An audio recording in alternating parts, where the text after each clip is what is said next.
Saudar os irmãos com a paz do Senhor. Amém, irmãos? Irmãos, rapidamente, eu acredito que os irmãos trouxeram a revista, sim ou não? Amém. Vamos ver aí se a gente pega rapidinho nessa lição de número 9. Nós vamos fazer um resumo dela, né? Acredito que dá-la na íntegra, o tempo não vai nos permitir, mas eu quero rapidamente, junto com os amados, eu vou ler o título da lição, textual, verdade e prática. Após isso, vamos fazer menção da leitura bíblica em classe, que se destaca no Evangelho segundo escreveu São João, capítulo 14, versículo 16 e 17, e também o capítulo 26, o versículo 26, aliás, e também o 16, do 7 ao 14. O título da lição diz assim: quem é o Espírito Santo? Texto áureo.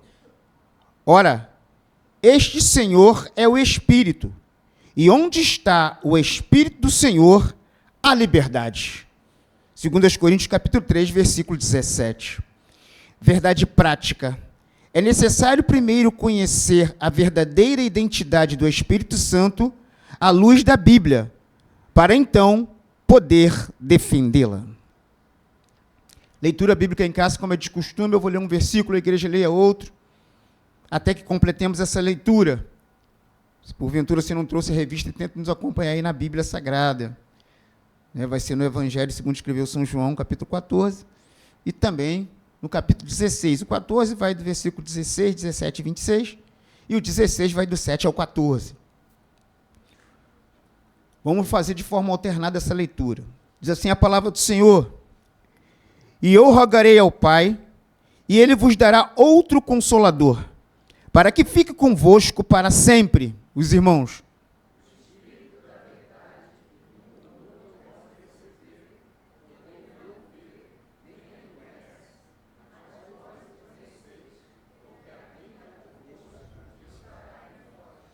Mas aquele Consolador, o Espírito Santo, que o Pai enviará em meu nome, vos ensinará todas as coisas e vos fará lembrar de tudo quanto vos tenho dito.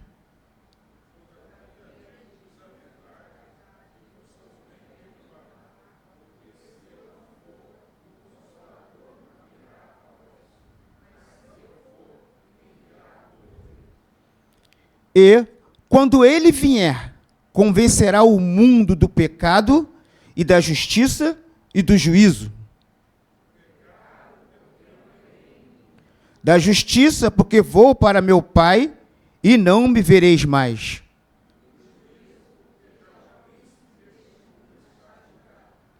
Ainda tenho muito que vos dizer, mas vós não o podeis suportar agora.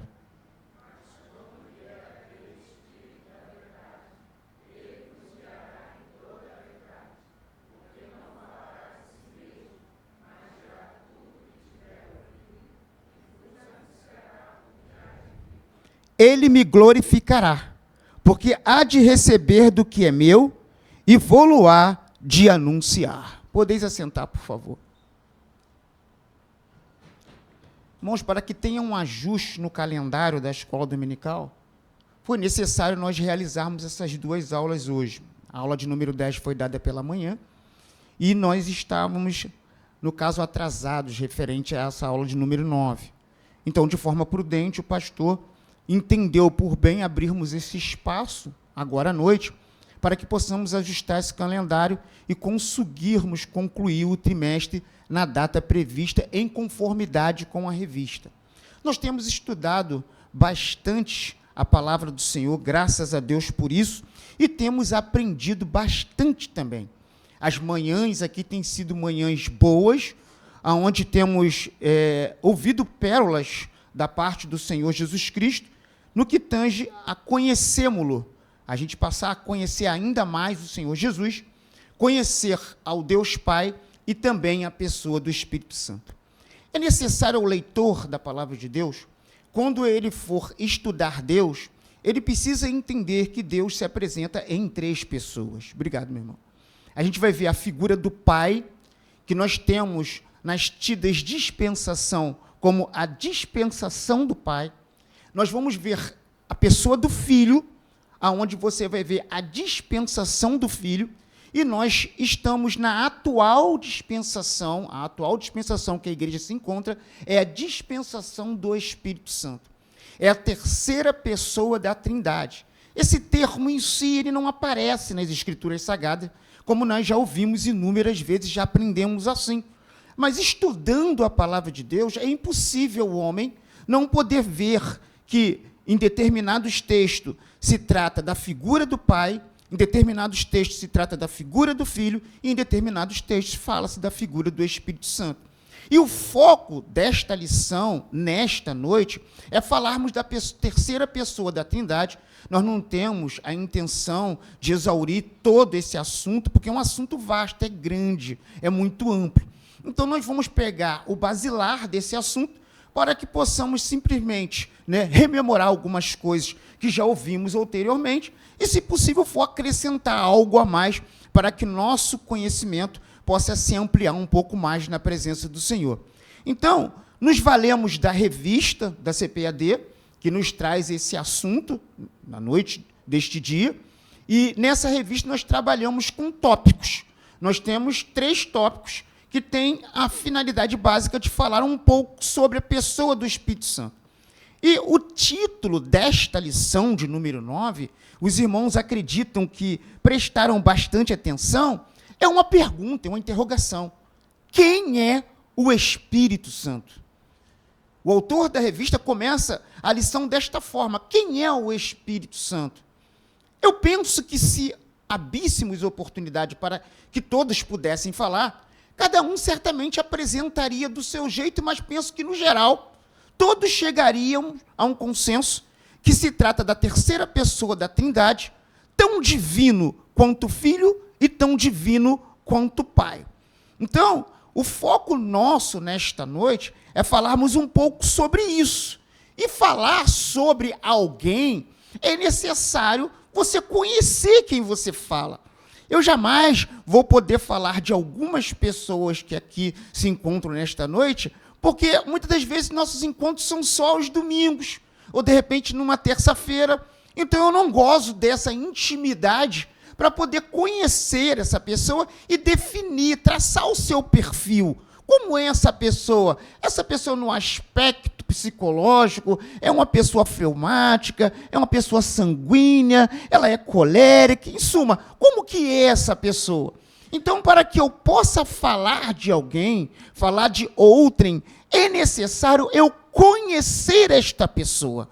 Então, é muita responsabilidade falarmos da pessoa do Espírito Santo, porque se não formos conhecedores de quem é o Espírito Santo, como poderemos defender esta pessoa?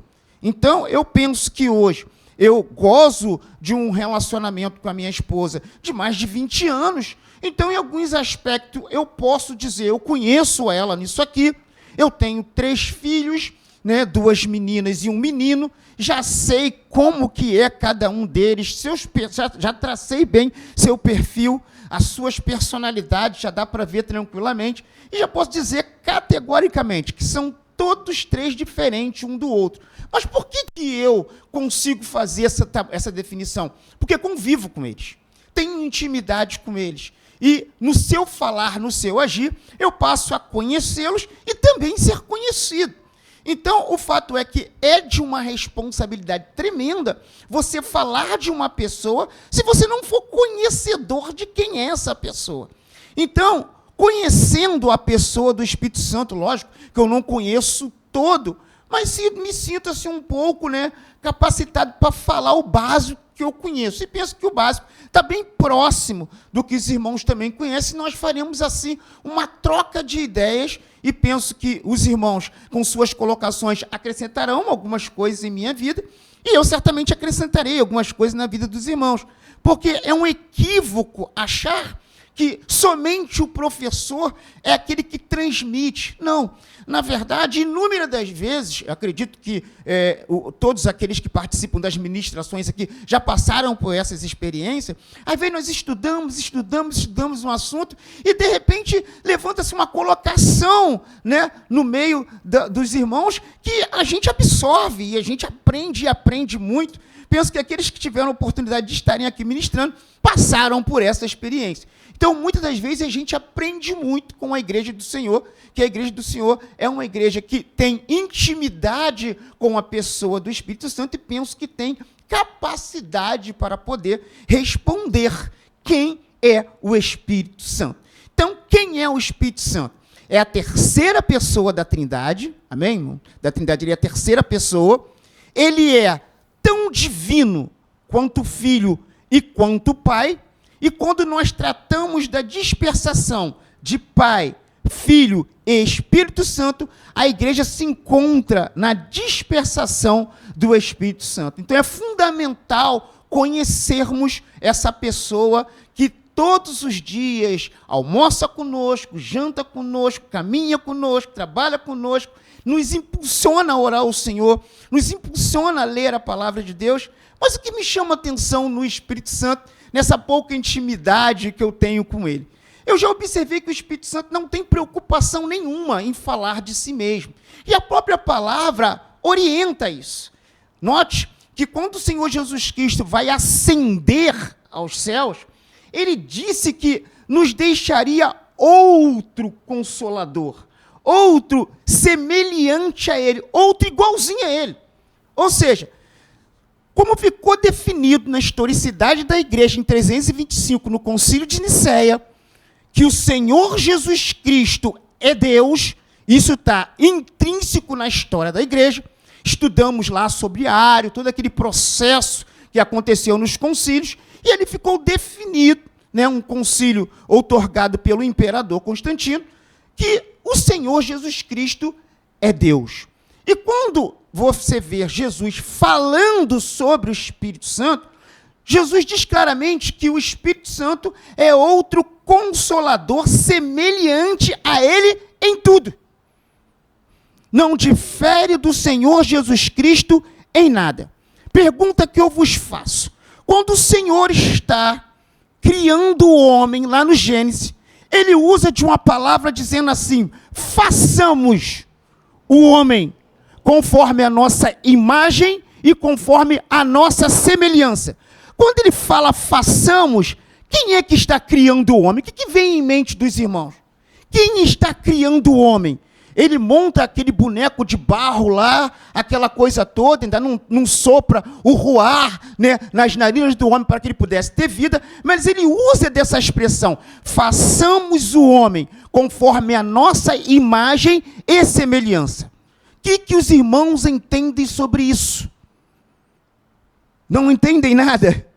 Porque quando ele fala façamos o homem conforme a nossa imagem e a nossa semelhança, ali está atuando a pessoa do Pai, a pessoa do Filho e o Espírito Santo criando o homem. Isso está lá no Bereshit, no Gênesis, no abre-alas da Bíblia Sagrada. Então, na composição do homem, estava atuando Pai, Filho e Espírito Santo. Então, é bem nítido e claro que quando você pega o cânon sagrado com seus 66 livros, o cânon sagrado cristão, protestante, que nós usamos, principalmente a que nós mais utilizamos, que é a versão revista e corrigida, você vai ver a presença do Espírito Santo desde o Gênesis até o Apocalipse. Ele está presente em toda a palavra de Deus. Citei eu agora uma parte da atuação dele no Gênesis. Quem consegue ainda, no Antigo Testamento, me apresentar uma ação do Espírito Santo atuando no meio do povo do Senhor? Quem consegue me dizer isso? Um personagem contundente, que você vai observando que todos os feitos que ele fazia não provinha de habilidades pessoal. Ele estava imbuído de um poder que era um poder sobrenatural. Quem consegue me dizer um personagem do cânon do Antigo Testamento que realizou grandes feitos? Foram vários deles. Sansão foi um deles. Davi foi um deles. Tem mais, meus irmãos. Moisés foi um deles. Então nós temos diversos personagens no cânon do Antigo Testamento que vão evidenciar a ação do Espírito Santo na vida desses homens. Agora, quando eu falo de Antigo Testamento, Eu não estou dizendo que eu estou lá na dispersação do Pai ainda não há revelação acerca de Deus aos homens. Então você vai ver o Espírito Santo atuando, mas atuando de forma esporádica. Não há um derramar ainda do Espírito Santo. Por isso que quando nós lemos o cânon sagrado no Antigo Testamento, você não vai ver, né, aquele derramar por completo da pessoa do Espírito Santo. Aonde que isso acontece? Nós, pentecostais, temos texto que nos referencia o derramar do Espírito Santo e ali se inicia a atuação dele no meio da igreja do Senhor de forma mais contundente, quando ele foi totalmente derramado na igreja. Irmãos, cá para nós, já tem uma dica, isso já foi lido hoje. Qual é o texto que nós encontramos o derramar do Espírito Santo na igreja do Senhor? Atos dos Apóstolos, capítulo de número 2. Porque o Senhor Jesus Cristo, antes de ascender, ele deu uma orientação à igreja. E que orientação foi essa? Ficai, pois, em Jerusalém, até que do alto sejais o quê? Revestido de poder. Houvesse um derramar do Espírito Santo. Quando eu começo, como um bom cristão que leio a palavra do Senhor, quando eu começo a ler o capítulo de número 2 de Atos dos Apóstolos, há uma narrativa ali do doutor Lucas, ele vem dizendo que os irmãos estavam reunidos num cenáculo e de repente veio um som como de um vento veemente e encheu toda a casa. E eles foram o quê, irmãos? Revestidos do poder de Deus. O que seria revestido? Eu estou aqui vestido, eu recebi uma segunda vestimenta, que é a pessoa do Espírito Santo na sua totalidade em nossas vidas. A partir dali, segundo a visão pentecostal, nós, assembleamos, entendemos que é a partir dali que há um derramar do Espírito Santo na igreja do Senhor. Por quê? Porque o mundo precisava conhecer a salvação na pessoa de Cristo Jesus.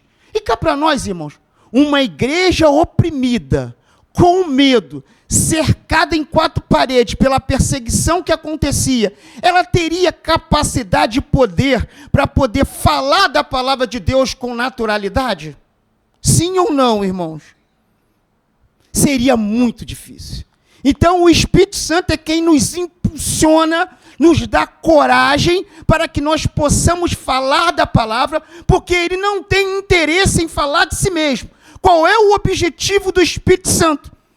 Apresentar ao mundo o Cristo ressurreto, a pessoa de nosso Senhor e Salvador Jesus Cristo. Ele não tem interesse em falar de si próprio. Então, todas as vezes que você vê a atuação do Espírito Santo, o que estará em voga é a pessoa de Cristo Jesus. Não lemos um texto hoje, o pastor não trouxe um texto para a gente, na minha epígrafe, lá no meu título, estava dizendo que são as primeiras conversões da igreja. E o que está acontecendo ali? Quem convence o homem do pecado, da justiça e do juízo é o Espírito Santo. Quando os servos do Senhor, o texto que o pastor Ferreira leu junto com o pastor Paulo, estava dizendo que os servos do Senhor, quando pregavam a palavra, acontecia alguma coisa. Você prestou atenção no texto. Eles caíam o quê? Na graça do povo. Por quê?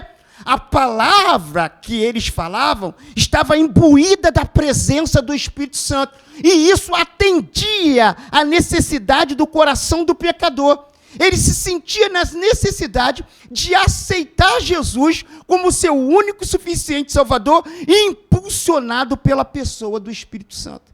Então, é o Espírito Santo quem dá mobilidade hoje à igreja do Senhor.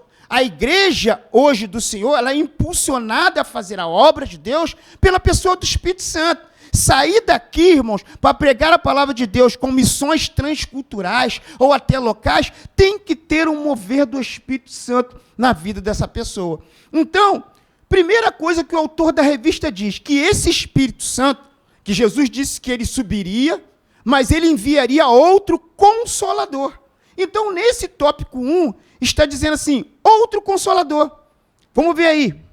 Jesus disse aos seus discípulos, que estava voltando para o Pai, mas que continuaria cuidando da igreja, pelo seu Espírito Santo, seu Paracleto. Alguém como que está escrito aí na revista, irmãos? Alguém como ele. Esse ele tem letra maiúscula ou minúscula?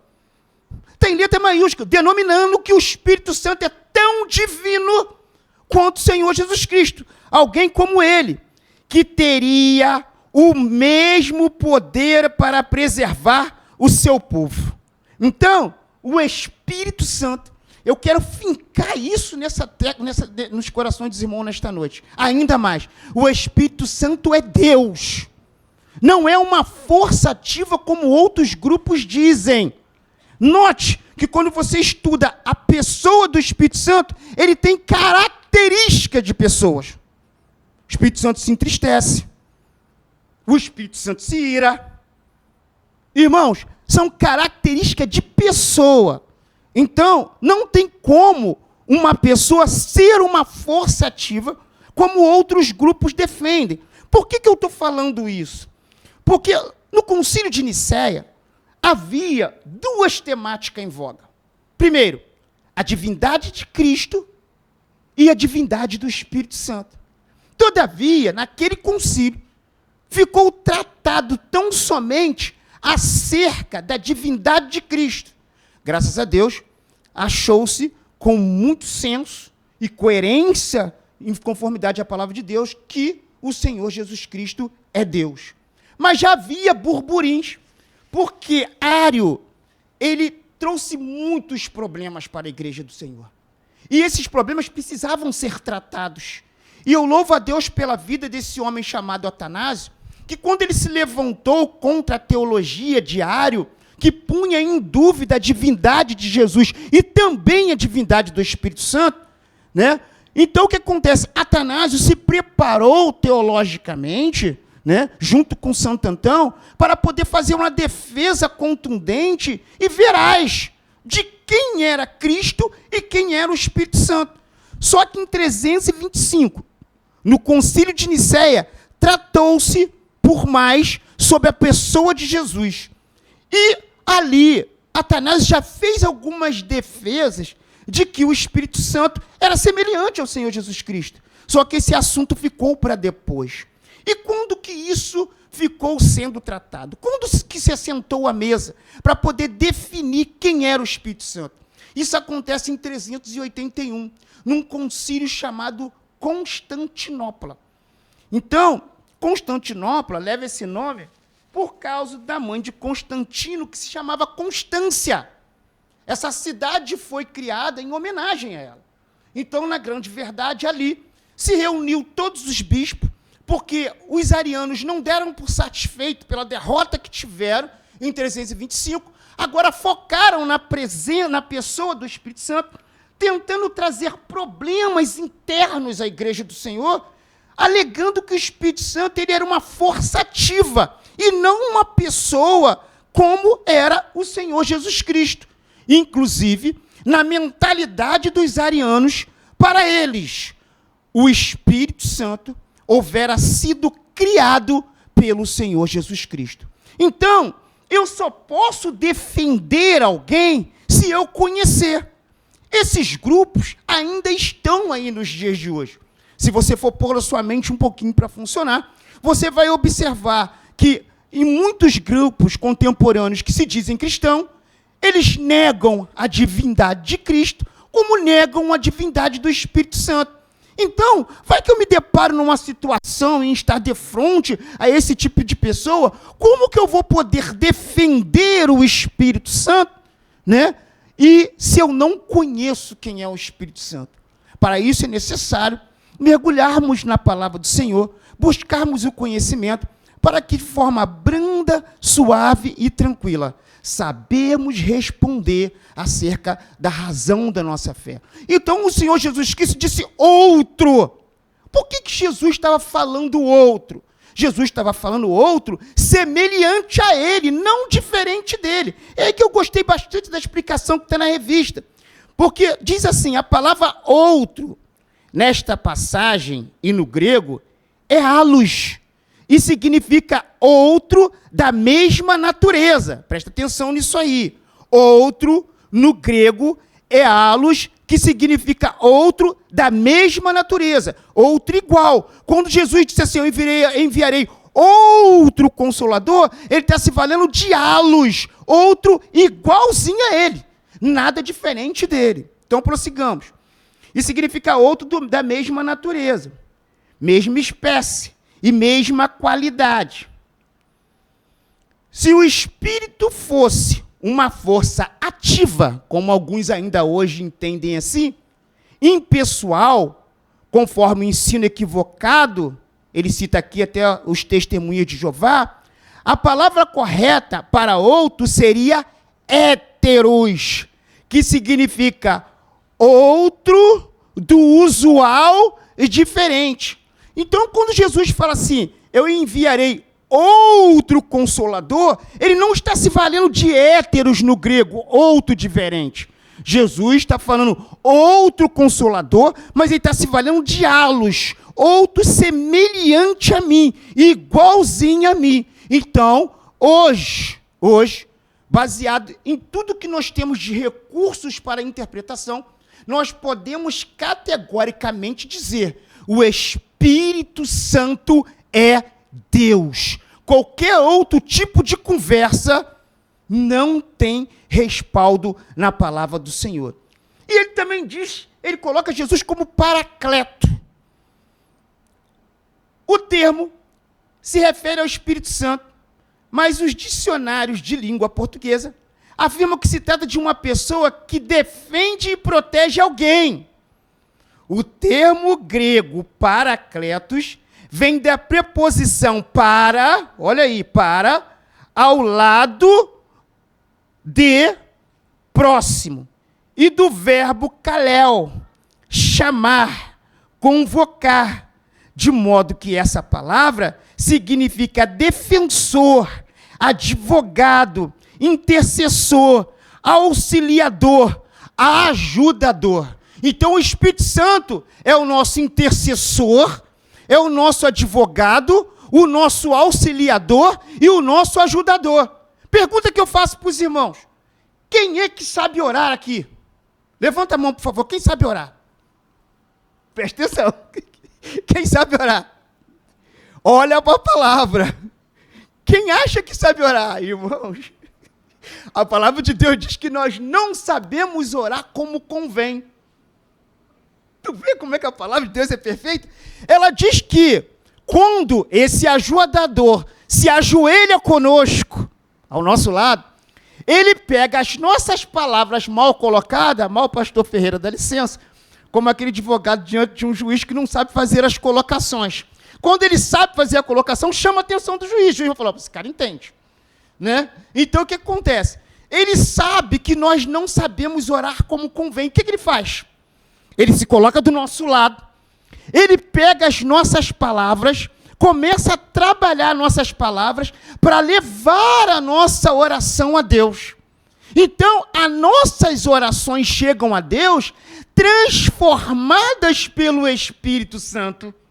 A obra dele é uma obra silenciosa, mas quando você se debruça a orar, quando você vai ler a palavra do Senhor, ele se coloca ao teu lado.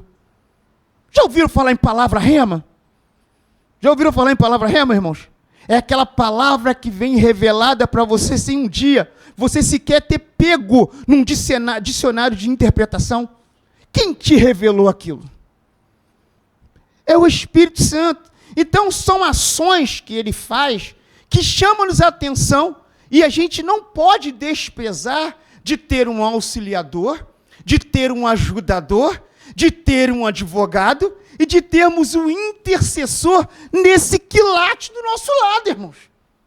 Nós não podemos abdicar da presença dessa pessoa. Então, eu louvo o nome do Senhor porque é o nosso paracleto, é o nosso ajudador. Louvado seja o nome do Senhor. Agora, se eu uso no Novo Testamento, o termo paracleto aparece 5 vezes no Novo Testamento, nos escritos joaninos, louvado seja o nome do Senhor, 4 vezes no Evangelho, referindo-se ao Espírito Santo.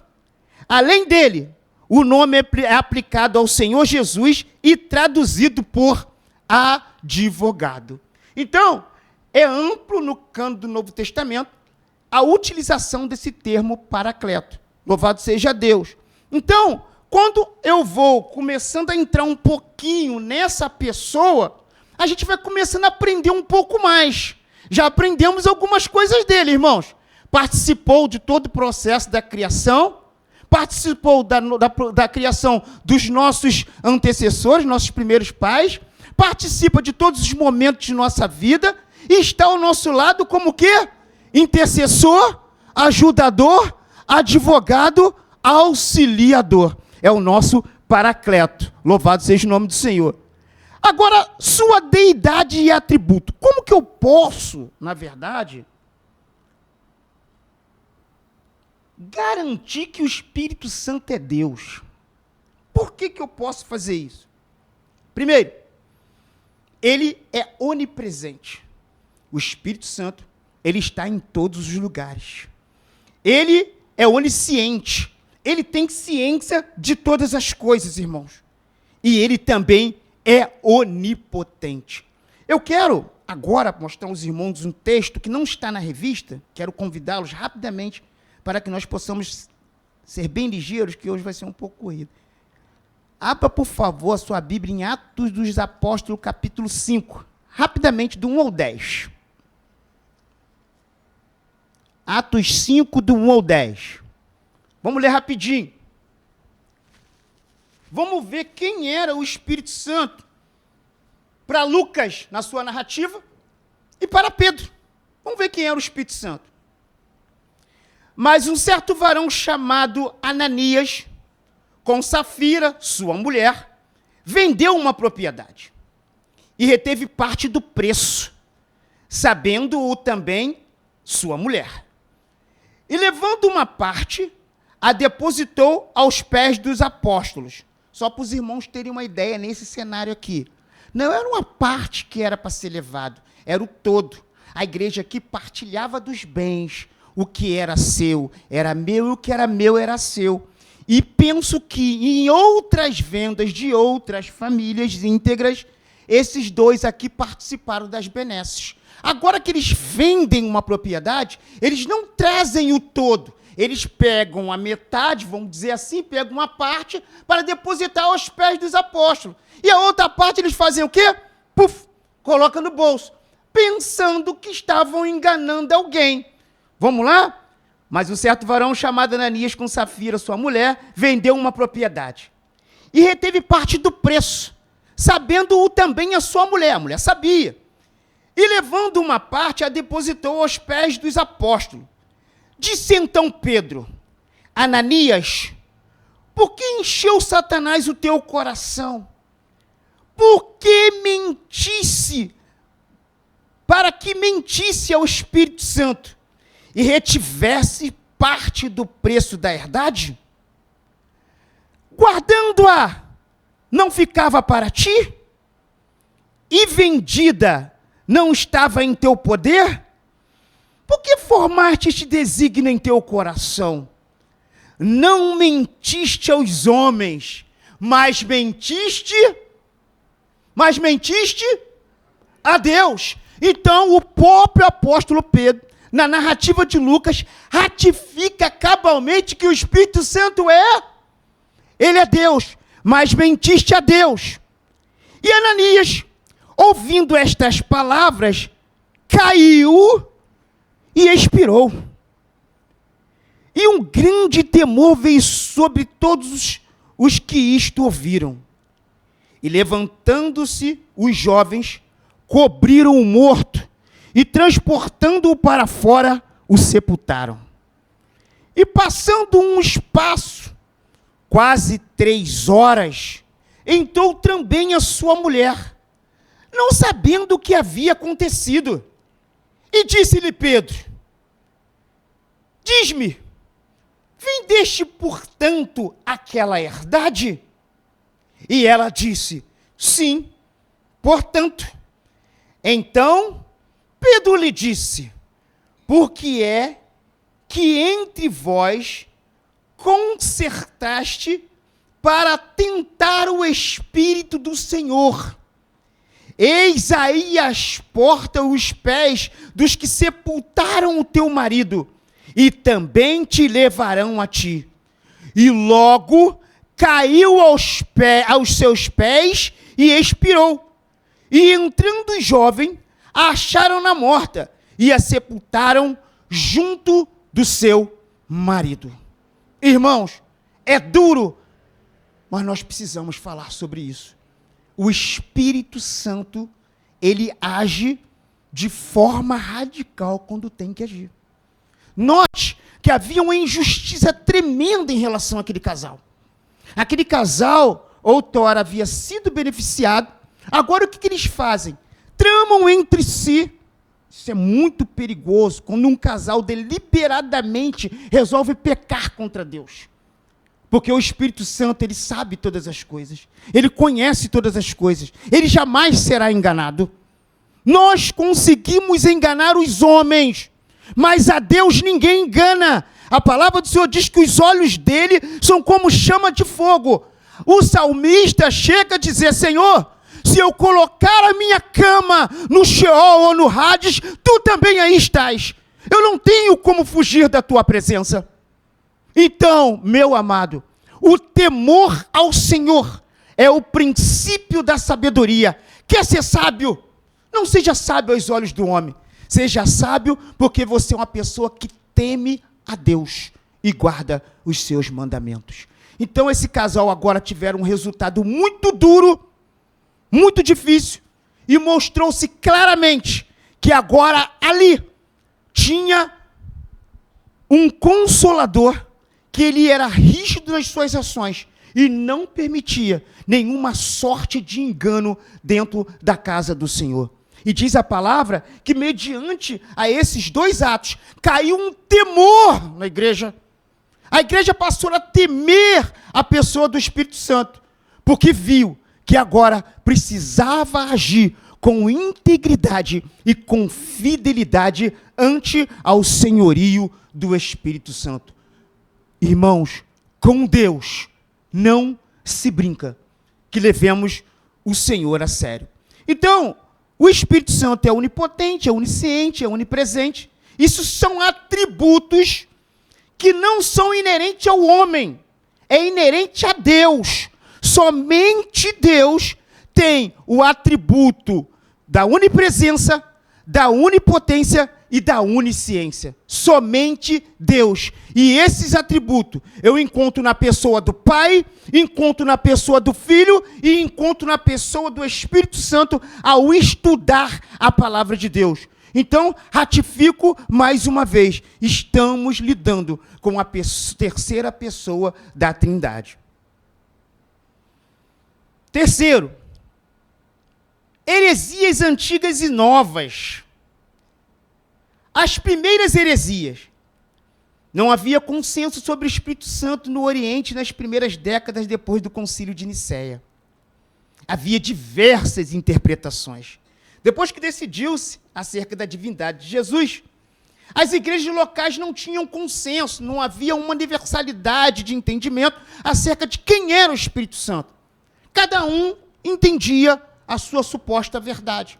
Então, havia uma necessidade da igreja se reunir para poder demandar acerca daquele assunto, para que pudesse universalizar a linguagem do cristianismo, para que as igrejas, fosse em qual local fosse, seja no Oriente ou no Ocidente, pudesse falar a mesma língua. Você já imaginou, irmãos, se eu sou um cidadão que estou fora, sou da época, vamos viajar um pouquinho lá atrás. Estou fora desse contexto igreja. Ouço falar acerca de Jesus e ouço falar acerca do Espírito Santo.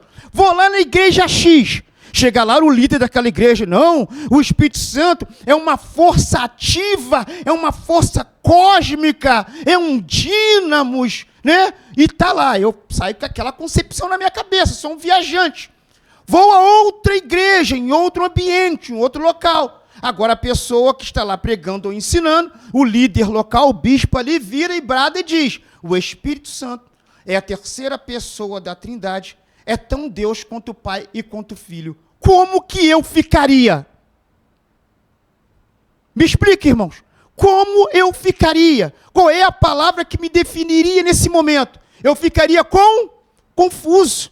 Então, os concílios, eles tiveram por finalidade tirar toda essa confusão teológica existente nas igrejas, trazer uma linguagem universal. Então, na cidade de Constantinopla, em 381, a igreja agora se assenta para poder demandar acerca desse assunto.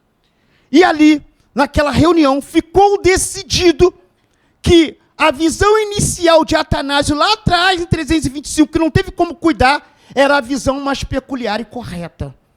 O Espírito Santo é Deus.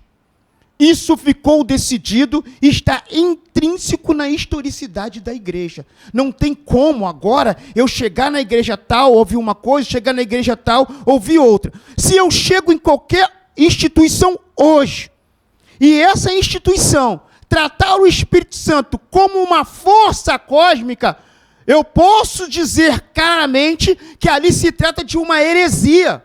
Ou seja, eles não têm o conhecimento da história do cristianismo e nem sequer da pessoa do Espírito Santo. Então, todo aquele que pratica uma heresia, nós o denominamos como heresiarca. É alguém que não quer andar na verdade. Ele anda à margem da verdade, ele ou ela, mas não tem comprometimento nenhum com a verdade. Todo local que você ouvir falar que o Espírito Santo é uma força ativa, foge, porque não tem o conhecimento da pessoa do Espírito Santo. Agora, se você chegou num ambiente, o Espírito Santo é a terceira pessoa da Trindade, é tão Deus quanto Filho e quanto Pai, esse local respeita a historicidade do cristianismo e é íntimo da pessoa do Espírito Santo. Irmãos, há sinais nítidos e claros quando o Espírito Santo está atuando numa igreja. Quando o Espírito Santo está atuando na igreja, há um derramar da porção do Espírito nessa igreja. Há salvação de alma, a cura divina, a libertação, a distribuição dos dons espirituais para aquilo que for útil. A igreja ganha um dinamismo e uma dinâmica que dá para se notar cabalmente, que não é impulsionamento humano. É o Espírito Santo tirando a igreja das quatro paredes, para que ela cumpra seu papel como luz e sal no mundo. Porque a função da igreja é levar Cristo ao perdido. E ela, por si só, ela não tem capacidade de assim o fazê-lo, salvo se não for impulsionada pela pessoa do Espírito Santo. É o Espírito Santo que impulsiona você a falar. Porque, irmãos, quando nós temos uma coisa boa dentro de nós, nós queremos transmitir ao nosso semelhante. Então, preste bastante atenção. Deus tem depositado pérolas na sua vida. Compartilhe com aquele que precisa, porque certamente tem muitas pessoas precisando de um pouquinho só daquilo que você conhece. Então, esses heresiarcas, eles tinham nomes. Primeiro, os arianistas. Ário considerava também o Espírito Santo como criatura, ou seja, o Espírito Santo para Ário, ele foi criado. Embora esse tema tivesse fora das discussões da época, pois o foco dos debates estava no Filho, Eunômio, um dos arianistas mais radicais, considerava o Espírito Santo como a mais nobre das criaturas produzida pelo Filho, pedido do Pai, a pedido do Pai. Dizia que o Filho é o criador do Espírito Santo.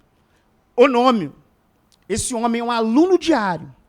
Para ele, o Espírito Santo foi criado por Cristo. A partir do momento que ele foi criado, presta atenção no que eu vou perguntar para vocês agora. Se liga nisso aqui. A partir do momento que ele foi criado, ele é Deus? Sim ou não? Tem que ter firmeza nisso, irmãos. Eu só vi Diego responder isso com contundência. Firme. Ele é Deus, irmãos. A partir do momento que ele foi criado, ele é Deus? Não. Amém. Louvado seja o nome do Senhor. Mas Colossenses diz que o Senhor Jesus Cristo é o primogênito de toda a criação. Eu vou deixar a Silas de lado desse negócio aí. E aí? Se o Senhor Jesus Cristo é o primogênito de toda a criação, logo Jesus foi criado. Então, como Jesus é Deus? E aí, meus irmãos? Ali, naquele texto, no grego, primogênito ali não é primeiro, como nós acostumamos a ver. Primogênito ali é soberano. Jesus é soberano sobre toda a criação. Ele não foi criado. Por isso que Jesus é Deus. E o Espírito Santo, ele jamais foi criado. O Espírito Santo sempre existiu. Por isso que eu fiz questão de ir lá no início, para os irmãos verem a presença do Espírito Santo, quando Deus falava assim, façamos o homem conforme a nossa imagem e semelhança. Estava ali Pai, Filho e Espírito Santo, todos atuando para que você viesse uma cópia perfeita de Deus. Louvado seja o nome do Senhor, no sentido lógico, né? De aparência, de capacidade de amar, não nos atributos divinos que só cabem a Deus e só a Ele pertence. Então, agora está aí esse tal de eunômio, né? Provocando esse burburinho na igreja e trazendo esses problemas. Aí apareceu mais alguns outros. Tropicianos eram uma seita do Egito, cujo nome vem de Tropos, figura. Atanásio assim o denominou, figura, por causa da exegese figurada deles. Diziam ser o Espírito Santo, um anjo e uma criatura. Os camaradas forçam. Eu não consigo entender como que uma pessoa pega um texto tão contundente, como a gente acabou de ler agora em Atos dos Apóstolos. Eu não sei o que esses homens faziam com esses textos. É uma forçação de barra muito grande. É mais fácil aceitar, irmãos. É mais tranquilo aceitar. Então, observai, pois, que esses grupos faziam de tudo. Agora vem os pneumato-macianos. Surgiram depois dos tropicianos. O termo pneumotomachoi vem de pneuma, espírito. E machomai, falar mal, contra. Eram os opositores do espírito. Eustáquio de Sebaste, em 300 e 380, foi o principal defensor dessa heresia. O movimento negava a divindade do Espírito Santo. Então, seguindo esses grupos, é aí que nós precisamos nos atentar, que esses grupos foram derrotados lá atrás, mas eles, na verdade, lá não morreram. Esses grupos ainda dão indícios de sobrevivências hoje. Hoje, nós temos inúmeros grupos que não veem a divindade na pessoa do Senhor Jesus Cristo e nem tampouco no Espírito Santo. Então, como nossos irmãos tiveram êxito, foram bem-sucedidos, souberam fazer uma boa apologética e trazer uma universalidade doutrinária ao cristianismo, nós, a nossa geração, nós não podemos escorregar nesse sentido. Nós não podemos negociar com esses tipos de, vamos dizer, opositores que querem, por força, colocar o Espírito Santo como tudo, menos como Deus. Então, amados, que o Espírito Santo receba, né, o local devido aonde ele deve estar. O Espírito Santo é Deus, ele é o nosso advogado, é o nosso paracleto, é o nosso consolador, é ele que age a favor da igreja do Senhor Jesus Cristo. Qualquer grupo, ainda que hoje tente mudar essa verdade, tentando apresentar sutilezas teológicas, porque eles são bem sutis nas suas teologias. Você vê que eles são grupos que aparentam ser cristãos, aparentam ser sérios, volta e meia estão lá batendo na sua porta, com toda uma aparência de cristão, com a sua maletinha, né, com sua bolsazinha, apresentáveis. Mas o fato é, se veem o Espírito Santo como uma força, foge. Agora, se sentir preparado, a primeira coisa que você fala com ele é o seguinte: vem cá, vamos orar ao Senhor Jesus Cristo. Porque quem dá impulsão às orações é o Espírito Santo. Se eles rejeitarem as orações, como eu já vi-o assim fazendo, eles logo já denunciaram que não tem parte com o Espírito Santo e nem tampouco tem parte com Deus. Então, a esses, o apóstolo Paulo aconselha, não os recebais. Foge, irmãos. E note uma coisa, as táticas deles são sempre afastamento da palavra do Senhor. As suas versões bíblicas não têm comprometimento com os manuscritos mais sérios que nós encontramos. Eles sempre fogem aos manuscritos, criam suas próprias versões. As suas Bíblias, desde as suas existências, sofreram inúmeras variações, a ponto de que eles mudam constantemente, porque nem eles mesmos sabem, na verdade, pelo que estão lutando. É por isso que eu louvo a Deus pela palavra do Senhor que diz: e conhecereis a verdade, e a verdade vos libertará. Conhecendo ao Senhor Jesus Cristo, louvado seja Deus, com certeza teremos o coração aberto para conhecer essa pessoa tão dócil, esse Lorde tão extraordinário que é o Espírito Santo.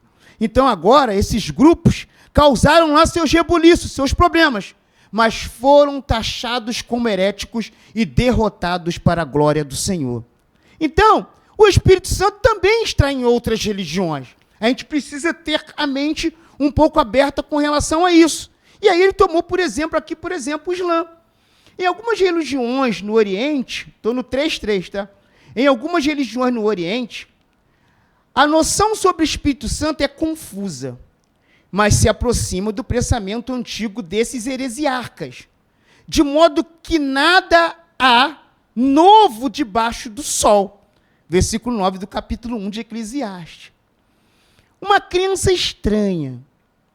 Os intelectuais da religião islâmica, por exemplo, se apegam às palavras do Alcorão atribuídas a Jesus. Sou para vós o mensageiro de Alá, para confirmar a Torá, que havia antes de mim, e anunciar um mensageiro que virá depois de mim, cujo nome é Alá. Eles interpretam essa passagem corânica como cumprimento da promessa que Jesus fez sobre a vinda do Consolador, do Paracleto. Eles confundem a palavra grega periklos, renomado, ao redor, ilustre, com a palavra Paracletos. Assim, conclui equivocadamente que Maomé, preste atenção nisso aqui, que Maomé é o Consolador prometido por Jesus. Convém lembrar que Períclitos, não é uma palavra bíblica, não aparece em lugar algum da Bíblia Sagrada, nem no Novo Testamento grego, nem na Septuaginta. Então, irmãos, eles confundem Paracletos com Períclitos. E para eles, quem é o Consolador é Maomé, e não o Espírito Santo. Então tem que se ter muito cuidado com essas interpretações, porque eu tive observando e fazendo um raso estudo. Eu acredito que vocês consigam fazer isso. A palavra de Deus, ela te dá essa base, e a internet ajuda muito, e tem muitos livros. Das figuras ilustres que têm se rendido ao islamismo. São muitos, irmãos. E são pessoas proeminentes, pessoas de posições elevadas. E muitos estão caindo nesse engodo, por quê? Porque, na verdade, se você for parar para analisar, eles até falam de Jesus.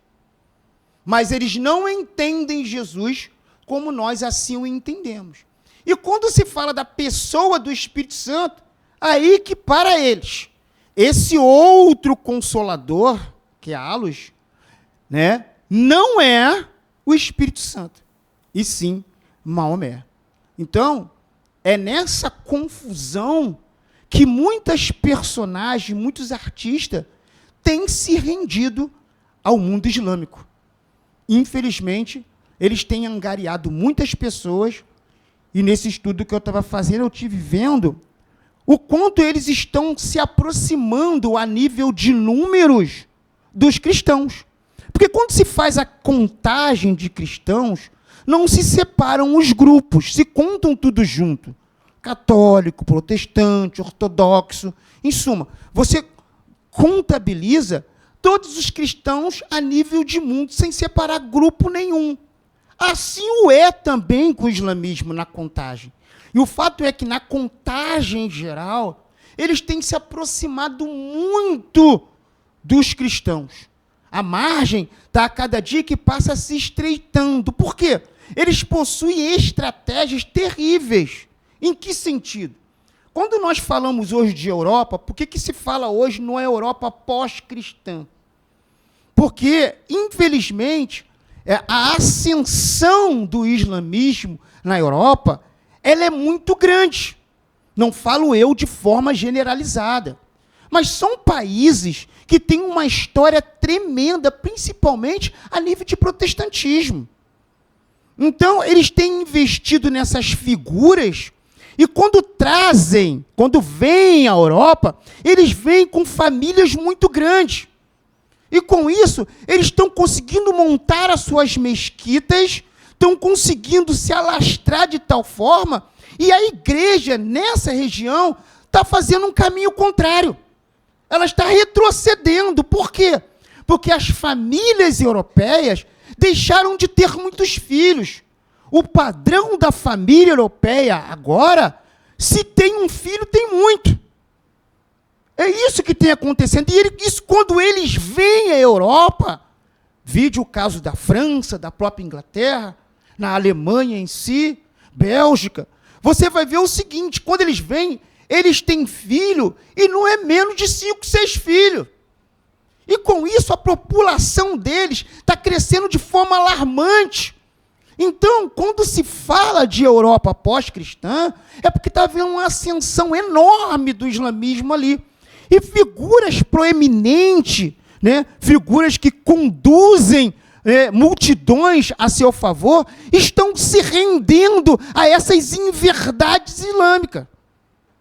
Daí agora a responsabilidade da igreja em apregoar a verdade. Porque nós, que estamos aqui no terceiro mundo, na América do Sul, nós ainda não sofremos essa influência de maneira impactante. Mas se você pegar o sul do Brasil e determinadas partes do Brasil, já está acontecendo esse movimento. Outro dia eu estive vendo, né, um açougue enorme. Ele produz um número enorme de carnes, seja ela bovina ou de aves. E esse açougue ele foi comprado por um grupo nesse perfil. E o que acontece ali?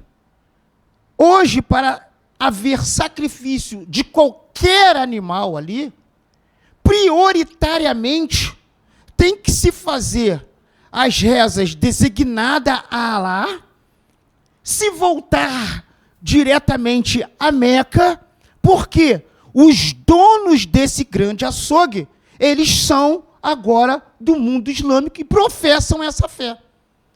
Então, se nós, igreja, não tivermos o conhecimento de quem é Deus, das 3 pessoas, irmãos, nós, se não pescarmos bem o que está acontecendo, poderemos também passar por esse processo. Então, o Espírito Santo, ele é o principal interessado em que a igreja do Senhor avance. Porque, irmãos, cremos, eu creio, digo para os irmãos, sem medo de errar, eu creio na força da mentira. A mentira tem força. Note que quando Satanás, ou na figura da serpente, começou a falar com Eva, ele levou Eva só no engodo, pela força da mentira. A mentira tem força. Mas quando a verdade chega, caiu-se a mentira. E o Senhor Jesus Cristo, Ele é o Pai das luzes. Nele não há mudança, não há sombra, não há variação. Ele quer uma igreja ativa e viva, propagando as verdades para que as trevas não avancem e a luz de Cristo reine sobre o Brasil, sobre a América do Sul e sobre o mundo. É dever da igreja isso. Então, nós temos um comprometimento sério demais em sermos portadores da palavra do Senhor. E se nós não conhecermos quem impulsiona a igreja, que é o Espírito Santo, quem cuida de nós, quem guarda, quem nos protege, irmãos, dificilmente nós teremos êxito. Então eu louvo o nome do Senhor por esse assunto abordado, porque quando nós analisamos a Bíblia, nós temos resposta para isso. Olha lá para nós fecharmos. Jesus disse que o Consolador é o próprio Espírito Santo, ou seja, não é Maomé. João 14, 26. A promessa do Senhor Jesus é para que fique convosco para sempre. A promessa do Senhor Jesus é que o Espírito Santo ficará conosco para sempre. Trata-se de um ser que não morre, mas sim que vive para sempre pelo século dos séculos. Jesus disse também que o Consolador habita convosco e estará em vós. O Espírito Santo não está no mundo, porque o mundo não conhece, não vê, não sabe quem é. O Espírito Santo está conosco, ele habita dentro de cada um de nós. Louvado seja o nome do Senhor. Ele estará em vós, João 14, 17. E que, quando vier o Consolador, que eu, da parte do Pai, vos hei de enviar, aquele Espírito da verdade, que procede do Pai, testificará de mim. João 15, 26. Assim, o Espírito Santo testifica de Cristo, o nosso Senhor. Todas as vezes que nós estamos pondo em voga a pessoa de Cristo, nós estamos impulsionados pela pessoa do Espírito Santo. Então, para nós concluirmos, vimos que a deidade e a personalidade do Espírito Santo estão presentes em toda a Bíblia, de maneira abundante, e tem sido crença da igreja desde o princípio. Por isso, a relevância da defesa da doutrina. O Consolador é enviado pelo Pai, em nome de Jesus, para ensinar os discípulos a fazer, para ensinar o discípulo e fazer lembrar de tudo o que o Filho ensinou, para testificar dele. Não é possível uma força ativa, é impossível ser enviada em nome de alguém tendo tais atributos. Então, irmãos, Efésios capítulo 4, versículo de número 30. Diz assim: e não vos entristeçais, o Espírito Santo de Deus, o qual está selado para o dia da redenção. É Ele quem conduzirá a igreja ao Senhor Jesus Cristo nos ares. Que nossos atos sejam atos que alegrem o Espírito Santo, que Ele tenha prazer e alegria de estar presente conosco e todos os momentos de nossas vidas, Ele está nos aconselhando, nos ensinando, porque o Espírito Santo quer ser íntimo da igreja do Senhor Jesus Cristo. Que Deus vos abençoe e vos guarde em nome de Jesus. A paz do Senhor Jesus Cristo, meu amigo, minha amiga, meu irmão, minha irmã, você que tem nos acompanhado, as mensagens dessa igreja, Assembleia de Deus no Recreio, através dos nossos canais de comunicação. Eu tenho certeza que tem sido bênção para a sua vida e continuará sendo. E você que ainda não teve oportunidade de estar presente conosco, que você tenha essa disponibilidade de um dia vir à nossa igreja para poder acompanhar e sentir o calor dessa igreja de perto. Que Deus possa abençoar a sua vida, abençoar a vida da sua família, de maneira que essa mensagem que tem sido pregada seja uma mensagem de edificação para a sua família, de edificação para a sua casa, enfim, de edificação para todas as esferas da sua vida. Assim, nós aguardamos e ansiamos pela sua presença em nosso meio. E espero que você também seja um divulgador desta igreja nos nossos canais de comunicação. Deus te abençoe, em nome de Jesus.